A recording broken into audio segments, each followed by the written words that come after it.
A yau ne za ku ji cewa shugaban ƙasa Muhammadu Buhari ya kai ziyara a garin Maiduguri ta jihar Borno, inda ya je don yakin neman zaɓe a karo ta biyu. Shugaban ƙasan ya sauka a filin jirgin sama ne da ke a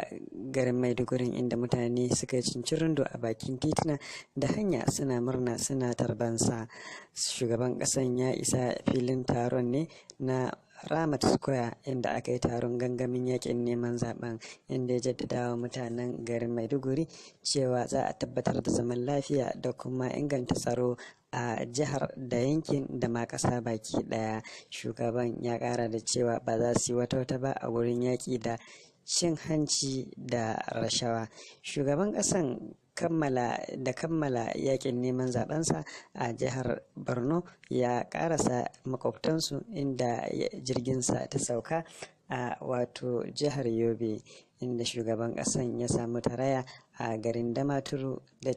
dubban masoya, inda suka tarbi motansa har zuwa gunda za a yi taron a wato jihar ta Yobe.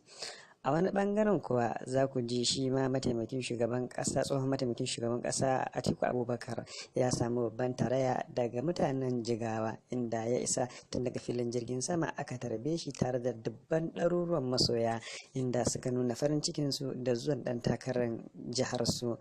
Atiku Abubakar ya isa jihar Jigawa ne tare da neman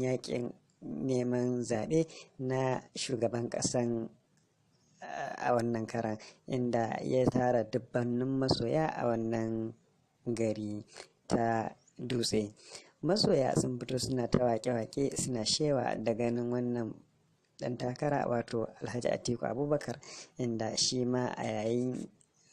jawabinsa ya ce za su kokari su kammala dukkan hanyoyi da yake sadarwa zuwa garuruwan da suke da albarkatun ƙasa, sannan kuma za su tabbatar sun magance harkan tsaro, sannan su kauda talauci da yunwa da ake fama da shi a ƙasa. Da fatan za ku